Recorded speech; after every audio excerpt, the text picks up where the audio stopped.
DNA, 대부분의 생태계가 담고 있는 유전 정보죠. 일종의 화학 물질을 일컫습니다. 그런데 수천 년을 진화해온 21세기 인간의 DNA는 과거와 똑같은 DNA를 가지고 있을까요? 우리 사회는 지금 혁신적인 정보통신 기술의 발달로 세상의 모든 것이 연결되고 지능화되고 공유되는 스마트 생태계에 진입했습니다. 스마트 생태계는 공기처럼 자연스럽게 우리들의 삶에 깊숙이 스며들어 있죠. 태어나자마자 디지털화된 플랫폼상에서 살고 있는 지금 세대.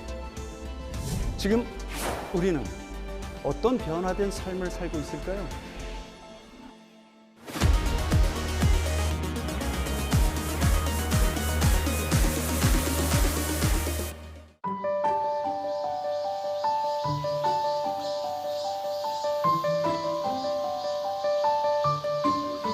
마포구에 사는 이용호 씨. 그에겐 퇴근길 습관이 있습니다. 집에 도착하기 5분 전 스마트폰을 통해 집안을 살펴보는데요.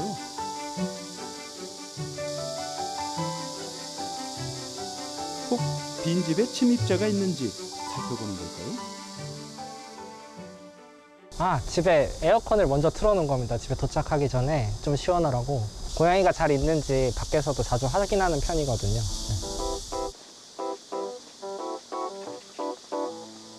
그의 집은 오래전 형성된 다주택가. 지은 지 20년이 넘은 집과 자동 제어 시스템이 있는 스마트홈. 언뜻 그림이 안 그려집니다. 그래서 더욱 궁금하기도 하고요. 아, 여기군요. 구글 스위치 다 켜. 네, 스위치 8개의 전원이 섭니다. 자, 스위치 다 켜.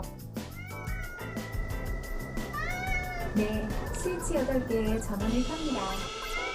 용호 씨 말 한마디에 집안에 활기가 채워졌습니다. 참, 에어컨 이미 작동 중이네요. 네, TV 잘 있었죠? 덕분에 고양이도 잘 지내고 있었고요. 오케이 구글 TV 켜. 알겠습니다. 유튜브에서 YTN을 재생합니다. 이 집의 진가는 이제부터입니다. 말 그대로 손 하나 까딱하지 않고 내 마음대로 조종하는 집. 스위치 하나를 끄고 켜는 일에 몸을 일으켜야 하는 우리 세대와는 달리 요즘 MZ세대에겐 흔한 일상입니다. 뻔한 자금으로 시작하는 독립생활. 용호 씨는 뻔하지 않게 꾸미고 싶었습니다. 엄청 낡아가지고 제가 스마트홈으로 이제 바꿔야겠다라는 생각을 하긴 했었거든요. 네, 처음에 들어올 때부터 전기가 연결되는 거의 대부분의 제품들을 제어할 수 있다고 보면 돼요. 그래서 든 총 비용은 한 100만 원 정도 에서 다 한 것 같아요. 네. 100만 원? 에서 YTN 틀어줘. 그것이 가능할 수 있었던 건 기존 오프라인 기기에 정보통신 기술을 접목시켜 새로운 스마트 기기로 탄생시킨 것.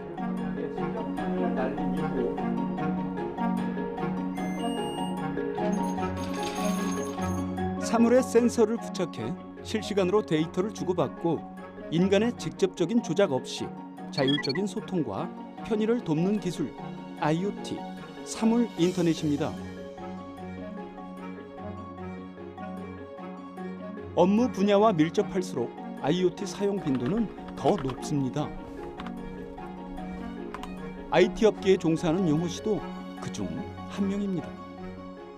사실 저는 이제 일도 AI 쪽과 관련된 일도 하고 있어가지고 네, 거의 전반적인 분야로 다 확대가 되고 있는 것 같아요. 저희가 AI인지 모르는 분야에도 AI들이 많이 침투해 있을 거거든요. 예를 들면 뭐 내비게이션 같은 경우에 저희가 차에서 음성 인식으로 하는 것뿐만 아니라 실제로 길 안내들도 뭐 머신러닝이나 AI들 이용해서 굉장히 이제 정확도도 올라가고 안내하는 속도도 굉장히 빨라지고 하는 것들을 실제로 하고는 있지만 사용자들은 이게 AI인지 아닌지도 모르는 상태로 이제 실생활에 많이 스며들어서 쓰고 있거든요.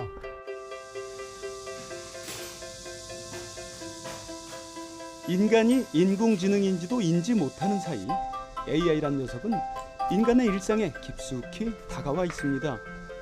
결코 유별나지도 거창하지도 않은 형체로 말이죠. 이거는 그냥 일반적인 도어벨이랑 똑같은 거라고 생각하시면 되는데 공사를 하지 않아도 그냥 밖에 붙여놓고 와이파이가 닿는 조건에만 있으면 어디든지 설치를 할 수가 있어요. 근데 오래된 건물에 사시는 여자분들이나 뭐 혼자 사시는 분들 같은 경우에는 이런 벨로 이제 약간 걱정되고 밖에 확인하고 싶으시고 하시는 분들이 쓰시면 되게 괜찮은 그런 제품인 것 같아요. 네. 그러나 편의와 안전을 갖춘 시스템이 위협이 되는 것은 일순간입니다. 네, 사실 걱정을 할 수 있는 부분이라고 생각이 들어요. 네, 그래서 많은 회사들에서 보안을 또 신경 쓰고 있는데, 근데 실질적으로 와이파이 해킹 같은 경우에는 비밀번호 해킹이나 마찬가지라서 네, 저희 집 도어락 비밀번호를 누가 본 것처럼 와이파이 비밀번호를 누가 보면 해킹을 할 수밖에 없는 거거든요. 그래서 쓰시는 분들은 좀 더 신경 써서 비밀번호도 설정을 하고 자주 바꾸고 하는 습관들이 같이 동반이 돼야 할 것 같아요. 네.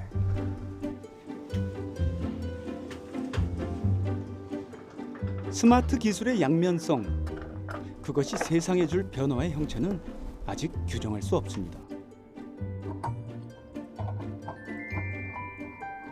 앞으로 우리가 만날 스마트한 생태계는 어둠일까요?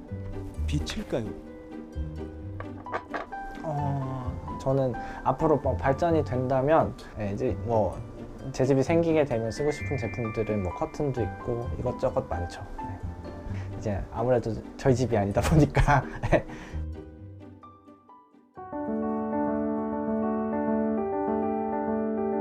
집안의 가구와 가전들이 또 하나의 생명처럼 똑똑해지고 진화했다는 건 이제 낯설지가 않죠. 100만 원으로 바꾼 스마트홈을 보셨다면 이젠 고급 버전 스마트홈입니다. 이런 것까지 되는구나 할 정도로 종류도 가지도 아주 많아졌는데요. 자, 상상 이상의 초현실이 이 문 안에 있는데요. 그럼 들어가 보겠습니다.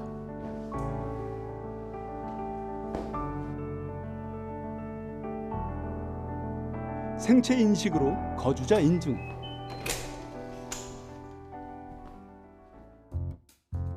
저의 퇴근을 가장 먼저 맞이하는 식구는 로봇입니다. 우리 집사가 나를 기다리고 있었구나. 별일 없었니? 네, 집은 제가 잘 지키고 있었어요. 그리고 확인하실 메시지가 하나 있습니다. 메시지 보여줘. 메시지를 열어드릴게요.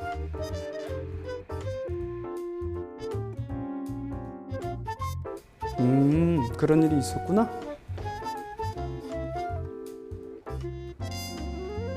따라와. 집사 로봇은 저와 일정 거리를 두고 대화 상대가 되기도 하죠. 지금도 훌륭한 주방이지만 우린 가끔 분위기를 바꾸고 싶을 때가 있죠. 와인 마실까?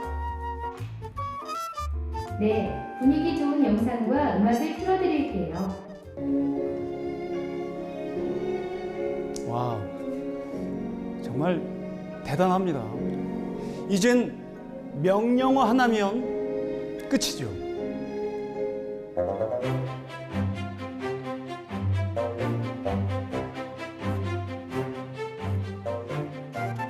집사 로봇에 전하는 명령어로 거주자의 개인 취향에 맞춰 물리적 시스템을 운영할 수 있었던 핵심은 바로 사물 인터넷 IoT 시스템입니다. 현재 날씨는 맑습니다. 스마트 퀴즈뿐 인터넷 오브 띵스. 인터넷이 연결된 환경에서 사용자의 생활 패턴 데이터 값이 입력된 주변의 기기들이 별도의 터치가 없이도 서로 정보를 주고받고 소통하는 기술을 의미합니다. 이때 사용자가 이용 중에 생성된 데이터들은 다시 모든 산업 분야에 활용되죠. 전문가로서 또 함께 자리하니까 또 완전 새로운 경험이시겠어요. 사실은 저도 이은희 작가님 제자거든요. 그래서 네, 이렇게 침실 TV도 그다음에 이렇게 거주자 생활 패턴으로 입력해 놓은 선호 채널이 나옵니다. 네네네. 그 프로그램 운영인데 거기 기본 모드, 왼피로. 네. 그러시군요. 자 그리고 오늘 모신 두 기본 모드를 시작합니다. 음악도 영화도 무엇이든 가능합니다. 이렇게 침대 높이까지 조절을 해주니까 호텔 스위트룸이 전혀 부럽지가 않아요. 외출하기도 귀찮아질 것 같습니다. 이러한 귀차니즘까지 알아서 해결해 줍니다. 차와 인터넷이 연결만 되어 있다면요.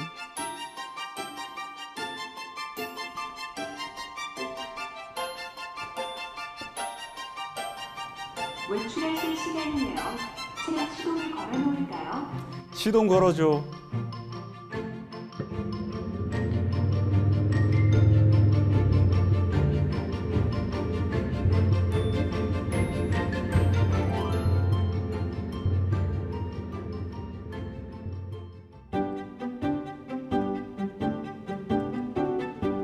온도 조절이 필요한 한여름, 한겨울엔 진짜 필요하겠죠?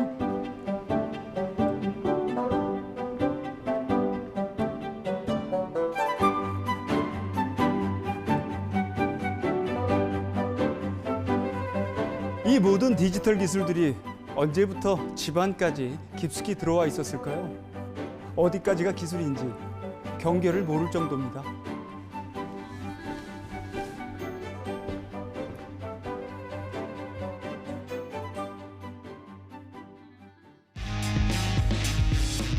DNA, 인간의 유전 정보를 담고 있는 디옥시리보 핵산이 아닌 세상을 4차 산업혁명으로 이끄는 보이지 않는 유전 정보, 데이터, 네트워크, AI의 합체를 이야기하려고 합니다.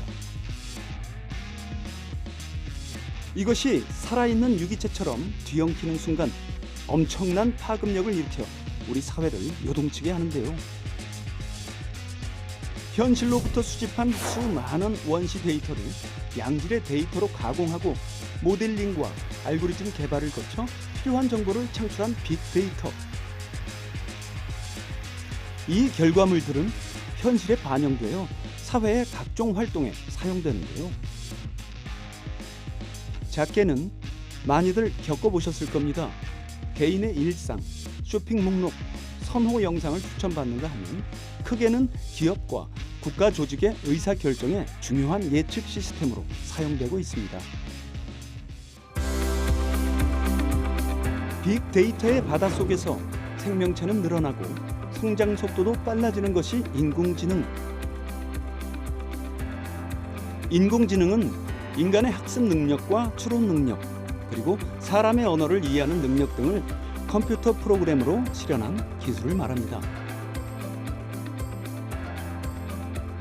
이 녀석은 이제 사람의 관여 없이도 스스로 빅데이터 속에서 지식의 패턴을 찾아내고 이를 학습하여 뇌를 가진 인간처럼 스스로 판단하기까지 진화했습니다.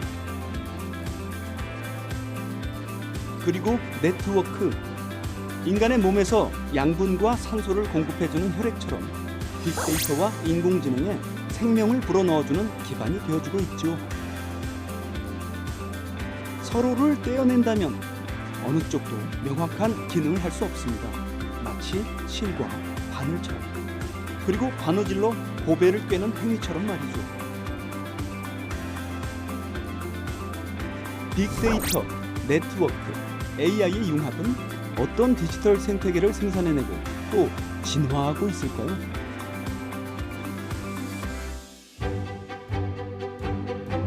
실내 공기청정을 위하여 환기 시스템을 동작시킬까요? 환기 돌려줘. 환기 시스템이 동작되었습니다. 빅데이터, 네트워크, 인공지능, 사물에서 사물, 사물에서 사람으로 이어지는 기술의 융합. 집 밖은 얼마나 빠르게 변화하고 있을까요?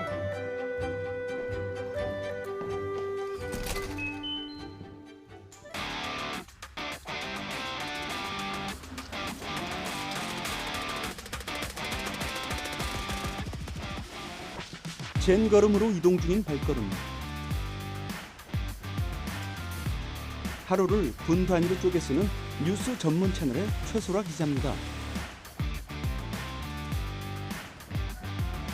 그야말로 시간이 돈인 최 기자는 꽉 막힌 도로보다 정시에 출발하고 도착하는 지하철을 자주 이용한답니다.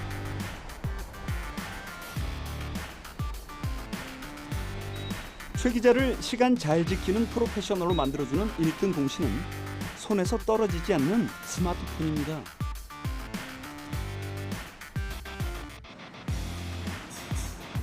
스마트폰 지하철 앱으로 확인한 그대로 분 단위에 맞춰 도착한 지하철. 와이파이가 되는 지하철은 이제 이동식 업무 공간이 됩니다. 지금 저 취재했던 거 오후에 출연해야 돼서 원고 좀 정리하고 있어요. 그리고 원고 정리도 쉽게 할 수 있고 옛날엔 노트북을 가지고 다녔어야 됐거든요. 근데 이제 뭐 손 안에서 손가락으로 이렇게 원고 정리한다거나 새로운 뉴스도 찾아볼 수 있고요. 다른 것들은 어떻게 썼는지 이런 것도 볼 수 있으니까 훨씬 더 편리하죠.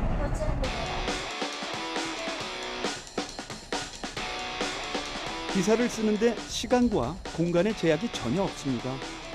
스마트폰 없던 시절, 선배 기자들은 어떻게 기사를 썼는지 최 기자는 알고 있을까요? 지하철을 이용하는 시민들도 모두 스마트폰 산내경입니다. 다들 뭘 보고 있는지 한번 볼까요? 주식, 은행, 게임, 음악, SNS, 쇼핑, 맵 안내, 뉴스, 미디어 등 이 조그만 녀석 하나로 새로운 우주가 생겼습니다. 더 이상 스마트폰을 단순한 컴퓨터와 휴대전화의 만남으로 볼 수 없을 정도로 말이죠.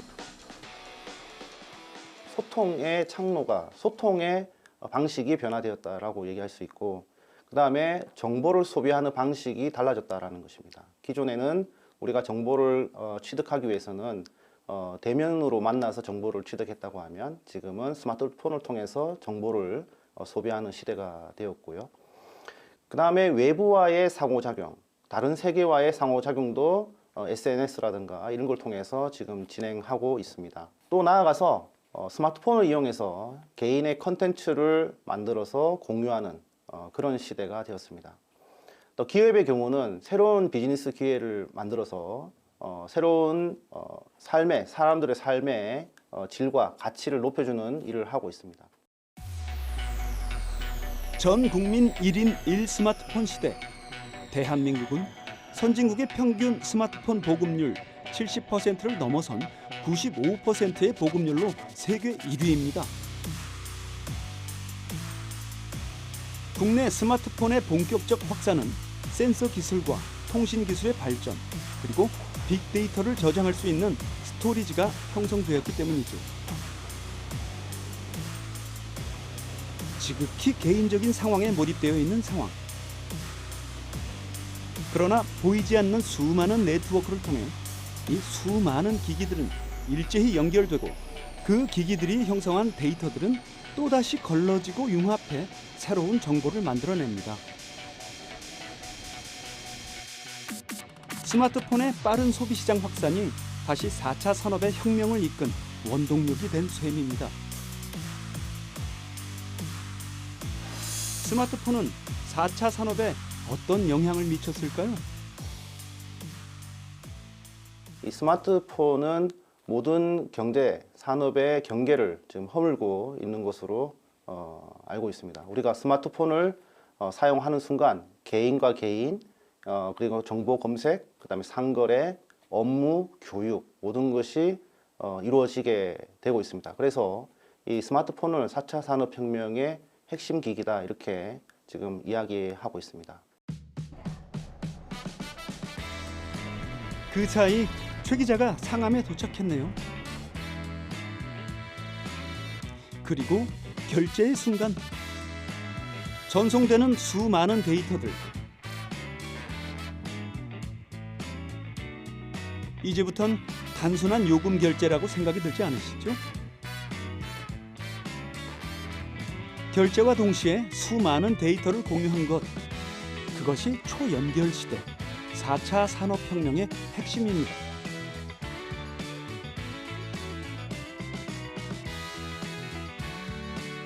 눈에 보이지 않는 네트워크를 통해 수많은 데이터들이 흐르고 있습니다. 1인당 5개의 디지털 기기가 연결되어 있다고 가정했을 때 전 세계 500억 개의 기기들이 서로 정보를 주고받을 수 있다고 하는데요. 이를 통해 형성되는 데이터 규모는 우리의 상상 그 이상, 이를 빅데이터라 부릅니다. 빅데이터를 활용해 통계를 만들고 그 결과에 따라 미래를 예측해 새로운 정책과 기술 개발 등을 적용하기에 빅데이터의 활용은 곧 국가 경쟁력이기도 합니다.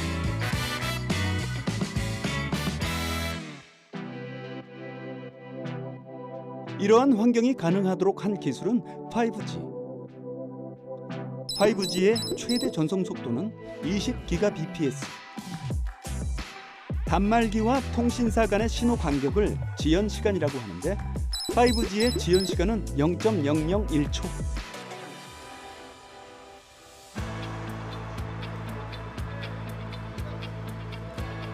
사람이 지연을 체감할 수 없는 시간입니다.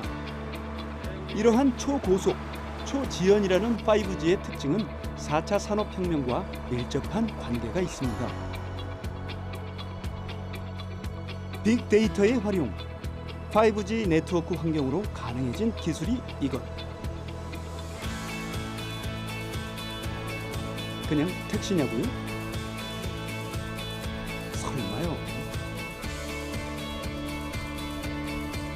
예약 시간에 맞춰 최 기자 앞에서 정차한 택시. 여기까지는 맞습니다. 그러나 택시 안에 뭔가 많습니다. 복잡한 수치와 도로 이미지들, 고객 서비스 영상이라 하기에도 어려움이 있습니다.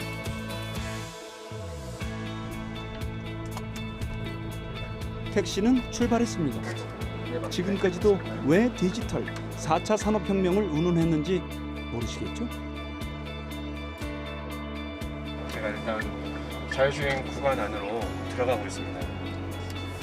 네, 자율주행 주행하도록 하겠습니다. 좀 이렇게 긴장되네요. 아직은. 이 택시는 자율주행 자동차로 운행 중입니다. 최대 속도가 얼마나 나오나요? 지금 저희가 되어 있는 거는 저희는 40km로 되어 있고요. 네, 7월 5일부로 해서 국토부 장관이 승인한 자율주행 최고 속도는 60km로 되어 있습니다. 초록불이 되면은 과연 정확하게 출발할 수 있을까요? 네, 출발을 할 수 있습니다. 지금 위에 보시는 빨간색 신호는 남은 시간이 이렇게 표시가 네네. 되는구나.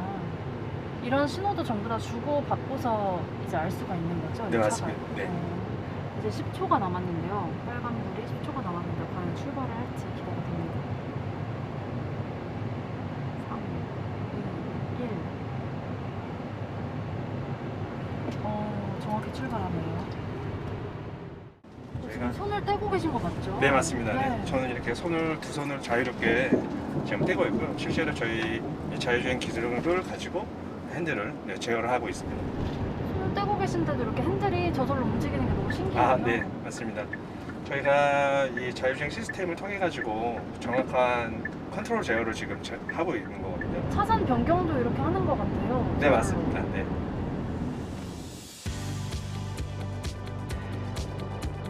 도로 위에 수많은 차량들, 각기 다른 속도, 각기 다른 방향의 차량들과 사고 없이 주행할 수 있는 기술은 무엇일까?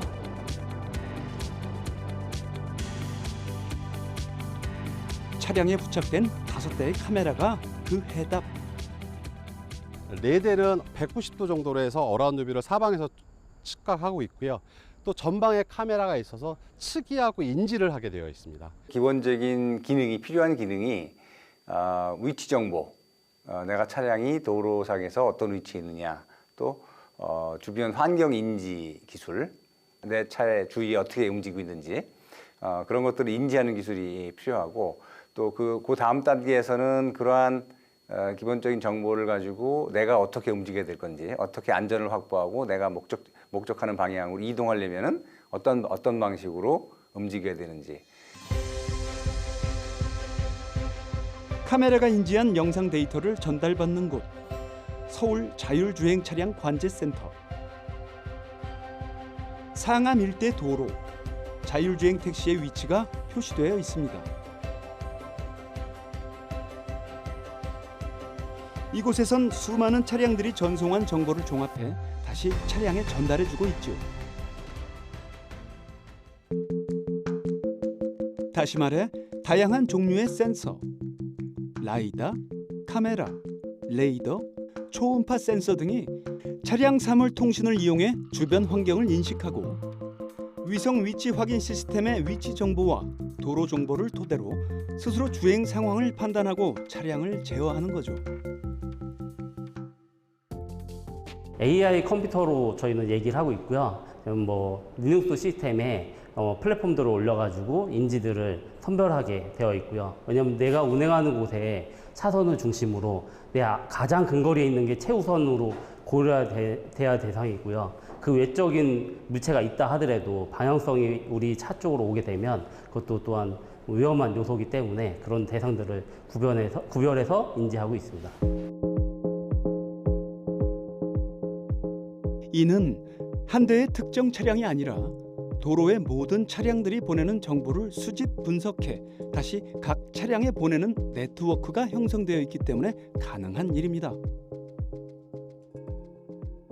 그 차량 신호가 어스라는 단위를 씁니다. 즉 100만 분의 1초 정도의 단위거든요. 그 시간 단위 정보를 주기 때문에 저희들이 운행을 하면서 신호등을 직접 바로 했을 때 즉각적인 반응을 할 수 있게 운영이 되고 있습니다. 일반 차량들은 신호등이 몇 초 후에 바뀌는지를 모르잖아요. 근데 저희 시스템에는 그 신호등이 몇 초 뒤에 바뀐다는 것까지 정보가 있기 때문에 안전하게 운행을 할 수 있는 거죠. 사람의 생명과 안전에 관한 기본 정보를 통신으로 지원하기 때문에 통신 시스템 성능은 5G 수준으로 뛰어나야 하겠죠. 어떠신 것 같아요? 타보실 때? 타보니까 사실 좀 타기 전에 걱정 많이 했거든요. 자율주행 기술이 이제 뭔가 덜컹덜컹거리지 않을까, 아니면 약간 위험하거나 급정거하지 않을까 생각을 했었는데 생각보다는 사실 사람이 운전하는 거랑 별 차이 못 느끼겠어요. 차선 변경도 굉장히 자유롭게 하고 또 유턴도 가능하고요. 또 횡단보도에서 멈추고 사람들도 이제 안전하게 인식을 하고 하니까 조금 더 안심이 되는 것 같아요. 처음에 탔을 때보다는 조금 더 안심이 돼서 이렇게 뒤로 기대서 탈 수도 있을 정도의 마음이. 지금은 일부 지역에 국한된 서비스. 상용화도 그리 멀지 않아 보입니다. 지금 상암 여기 월드컵 경기장을 주변으로 해서 자율주행이 지금 시행되고 있고요. 경북 지금 청와대 주변의 도로가 개통이 오픈이 되면서 자율주행 버스가 지금 들어갈 예정이 있습니다. 그 다음에 12월하고 연초쯤에 강릉의 관광단지를 저희들이 2코스 정도를 카니발 차량으로 해서 준비를 하고 있습니다.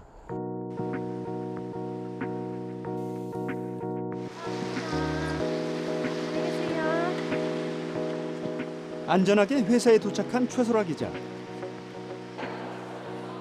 오늘 탑승한 자율주행 택시의 경험은 어떤 기사가 될까요? 안녕하세요. 참석인원들 전부 오셨습니까? 네. 줌 회의 중입니다. 사무실 오가는 시간도 절약되고 저는 선호하는 편입니다. 사탕 고마워. 화상회의. 코로나19 이후 불가피한 선택이었지만요. 그로 인해 기술이 발달됐죠. 공연도 비대면 영상으로 할 정도였으니까요. 전 잠시 화상 회의 좀 하고 오겠습니다. 자, 그래서 어떻게 됐죠?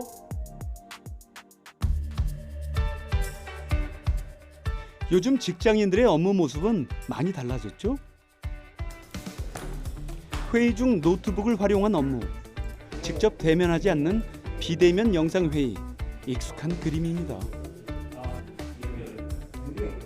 효율적인 업무를 하기 위한 변화로 어디든 네트워크를 사용할 수 있게 되면서 컴퓨터를 켜는 그 자리가 사무실이 되는 세상이 되었습니다. 스마트 워크. 시간과 장소에 얽매이지 않고 언제 어디서나 일할 수 있는 시스템은 한 발 더 나아가 기존 업무 방식을 조금 더 똑똑하게 개선하려는 움직임으로 의미가 확장되었습니다.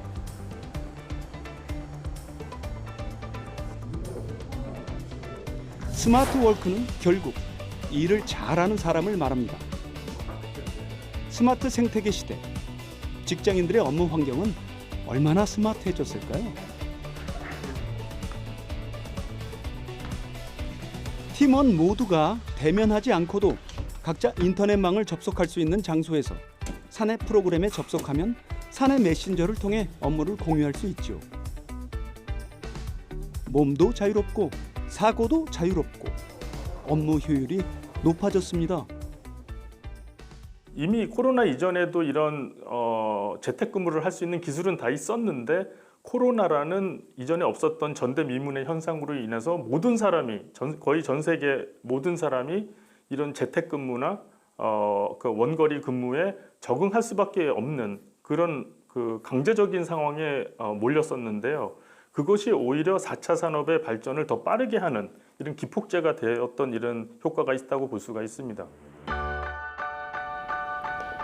스마트 워크. 시간과 장소만 자유로워진 게 아닙니다. 결제와 회계, 영업, 비용 관리 등의 사무 업무를 해결할 편리한 앱이 끝없이 개발되어 업무 실행 능력을 높이고 있고, 종이 서류들은 컴퓨터 속으로 들어가 탄소 배출을 줄이고 있어 경제적 효율 면에서도 긍정 평가를 받고 있습니다. 스마트워크를 통한 어떤 경제적인 가치는 일단 기업이 비용을 좀 줄일 수 있는 기반이 되었다. 사무 공간을 줄임으로 인한 그 비용. 그 다음에 두 번째는 직원의 생산성이 조금 더 좋아질 수 있다라는 점이 있습니다. 그 다음에 세 번째는 원격 근무를 통해 가지고 우수한 사원을 전 세계에서 채용을 해서 같이 기업의 영리 활동을 위해서 활용할 수 있다라는 점이 스마트워크의 장점이 되겠습니다. 아직까지는 발빠른 기업을 중심으로 확대되어가는 스마트워크. 그러나 세대가 바뀌면 그 확장 속도는 가히 엄청난 파급력을 나타낼 거라고 예측하고 있습니다. 이 친구들이 만들어낼 세상 말이죠. 인공지능 및 빅데이터 시대. 어려운 용어 따윈 몰라도 상관없습니다. 이 친구들에겐 디지털 시스템은 그저 놀이이자 생활이니까요. 어린 시절부터 컴퓨터 게임, 유튜브 등을 비롯한 다양한 미디어에 노출되고 자연스럽게 체험하며 성장하는 우리 아이들. 2000년대 후반에 등장한 스마트폰과 함께 온라인을 통한 학습으로 10대를 보낸 Z세대는 2022년 현재 20대 중반으로 성장하였습니다. 유아기 시절부터 이미 스마트폰과 유튜브가 대중화되어 일찌감치 인공지능, 코딩 교육 등을 친숙하게 접해온 알파 세대는 현재 초등학생 이하 세대입니다. 게다가 코로나19 국면이 길어지면서 학교가 아니어도 학습을 할 수 있는 비대면 수업에 가장 빠르게 적응한 세대이기도 하죠.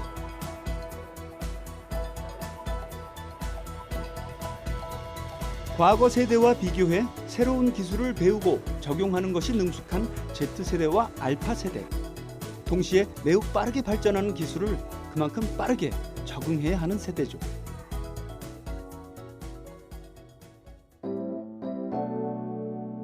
그 흐름 속에서 학교 현장에 이미 도입된 디지털 기술, 메타버스. 메타버스는 가상, 초월을 뜻하는 메타와 우주를 뜻하는 유니버스를 합성한 신조어.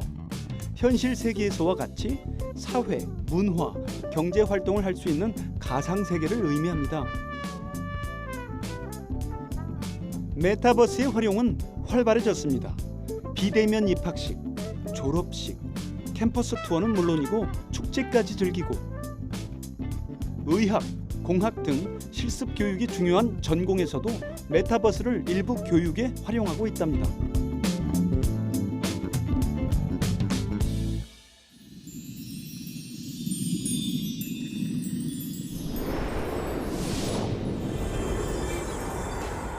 물론 우려되는 점도 있습니다.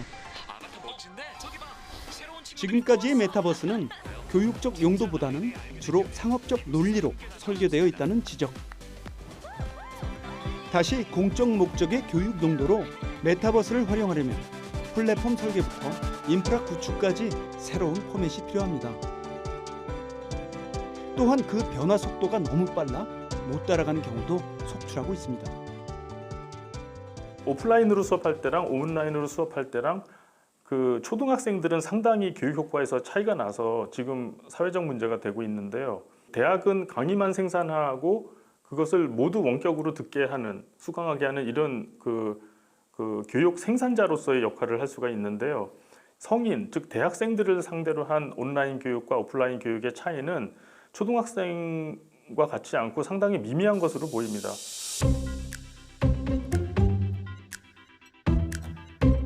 그 세대들의 흐름을 읽고 놀이처럼 학습을 도모한 메타버스 개발자 김성수 대표.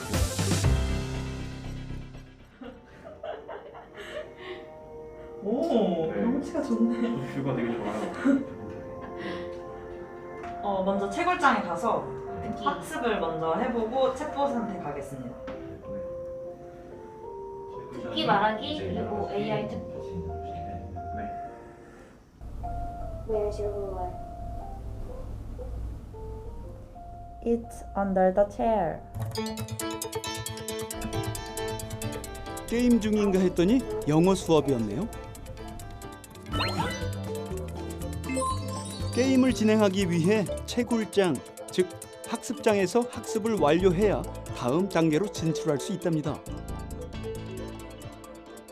선생님이 아이들에게 배웠으면 좋을 것 같은 그 학습 내용을 세팅을 하고 또 그 아이들에게 보상도 선생님이 마치 게임의 뭐 골드 같은 재화를 세팅하듯이 게임 관리자가 돼서 아이들에게 이제 직접적으로 그 게임의 보상을 설정할 수가 있습니다.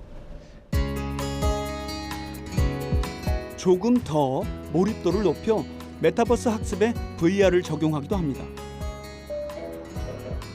헤드셋을 끼고 가상 세계를 움직이는 VR 학습 게임. 이 모든 과정을 심플하게 스마트폰에 넣었습니다. 아이들에게 인기가 많은 한자 학습 만화책. 그 위에 스마트폰을 대자 문제가 나오고 답을 맞추자 악당이 물리쳐집니다. 학생들에게 익숙해져 있는 3D 게임 문법으로 학습을 연계했습니다. 학교에서 수업을 잘 따라가지 못하는 아이들을 잘 가르칠 수 있도록 AI 기술과 또 VR 기술을 결합해서 게임 형태로 만든 학교에서 사용할 수 있는 그 교육용 게임입니다. 대기업의 교육 콘텐츠와 고가 사교육 자료를 만들다 공교육의 시선을 돌렸답니다. 공교육을 바라보니까 학교에서는 이런 프로그램이 하나도 없는 거예요. 예산도 없고 또 프로그램도 없고 사람도 모자라고. 그래서 저희가 지금까지 만들었던 사교육 업체들, 대기업을 위해서 만들었던 콘텐츠를 학교에서 그리고 이제 학원을 다니지 못하는 아이들이 선생님이 잘 관리할 수 있도록 관리할 수 있는 교육 콘텐츠가 필요하다고 생각을 해서 이 프로그램을 개발하기 시작했습니다. 온라인 환경에서 더 많이 아이들보다 메타버스 상황에 적응이 필요한 교사의 입장도 고려했다고 합니다. 교사 입장에서는 온라인 수업 방식이 업무 과중 스트레스 요인으로 작용할 수도 있으니까요. 학생들이 학습 중인지 접속 중인지 아니면 미접속했는지 이런 접속 현황을 확인을 하실 수 있고 이제 어플 미션 같은 경우에는 선생님께서 강조하고 싶으신 학습이 있다면은 이제 뭐 말하기 횟수 그리고 보상을 어떤 걸 줄 건지 이런 개수까지 설정을 다 하시고 오늘 학습 목표를 이제 미션 형태로 학생들에게 보낼 수 있게 됩니다. 파란색이 이제 이 개인 학생의 정답률이랑 진행률 상태를 보여주고 있는 그래프입니다. 이 학생은 상대적으로 잘하는 학생이네요. 네, 그렇습니다. 맞습니다. 이 학생은 지금 전체적으로 정답률이 높아서 읽기, 쓰기, 듣기, 말하기 중에 다 잘하고 있고. 네, 그럼에도 불구하고 이제 틀린 문제들을 여기서 확인을 해볼 수가 있는데 이제 이럴 경우 선생님께서 학생들이 어려워하는 문장이 이거구나 하고 한 번 더 이제 수업 마무리하시면서 듣고 따라하기를 진행을 하실 수 있습니다. 교사 학습 관리 시스템인데요. 이제 학생들이 학습을 한 내용을 그래프로 쉽게 한눈에 파악이 가능하도록 저희가 그 학습 상태 파악 페이지를 만들었고 또 그 외에도 선생님께서도 직접 게임에 좀 참여를 하실 수 있도록 미션 전송 기능이라든지 피드백 전송 기능들을 넣어서 이제 학생들과 소통하실 수 있도록 그렇게 기능을 개발을 했습니다. 또 선생님들께서 이제 그냥 느낌적으로 이 학생은 좀 관리가 필요하겠구나라고 아는 것보다 이렇게 정확하게 데이터를 통해서 알 수가 있으니까 선생님들께서 좀 더 관리가 그런 면에서 수월할 것으로 보이고 공교육 적용이 보편화되려면 교사 및 교육 전문가가 기존의 오프라인 및 온라인 콘텐츠를 메타버스에 맞게 다시 제작하고 그에 맞는 평가 기준까지 새로 고안해야 한다는 숙제가 남아있는 상황. 그러나 시대의 빠른 변화 속에서 해야 할 숙제가 어렵다고 놓칠 상황은 아니겠죠? 교육의 목표라는 게 있잖아요. 결국엔 아이들이 잘 성장을 해서 하나의 직업인으로 또 사회에서 활동할 수 있는 능력을 갖추게 하기 위한 것이 교육의 목적이잖아요. 그 데이터와 AI로 돌아가는 산업에서 충분히 일할 수 있는 아이들로 키워나가는 게 교육의 목적이라고 하면 교육 현장에서 실제 아이들이 발생시키는 데이터를 가지고 그 AI로 아이들의 피드백을 주고 그리고 그 안에서 스스로 성장을 찾아나가게 하는 기술은 앞으로 교육 시장에서 선생님만큼 중요한 팩트가 되지 않을까. 오히려 학교 교실보다 물리적인 공간보다 훨씬 더 중요한 자원이 되지 않을까라는 생각입니다. 같은 세대 내에서도 존재할 수 있는 기술 및 정보 활용 역량의 차이. 학교 교육에서도 이러한 점을 세심하게 고려하여 유연하게 교육 과정을 구성하고 실행할 필요가 있어 보입니다. 세상은 이미 스마트 생태계로 변화돼 끊임없이 순환하고 진화하고 있습니다. 집에서, 도로에서, 직장에서 혹은 학교에서 때론 보이지 않는 실체는 없지만 삶에 밀접한 영향을 주고 있죠. 특히 인간의 기본 생존권과 밀접한 먹고, 즐기고, 병을 치료하는 산업 현장에선 더욱 그렇습니다. 세계 유수 기업들과 인류를 목표로 경쟁하고 있는 미래 먹거리 4차 산업. 과연 미래를 살아야 하는 우리가 디지털 DNA를 주목해야 하는 이유는 무엇일까요? 발자국조차 그림이 되어 아름다워진 여기는 보름달 같아.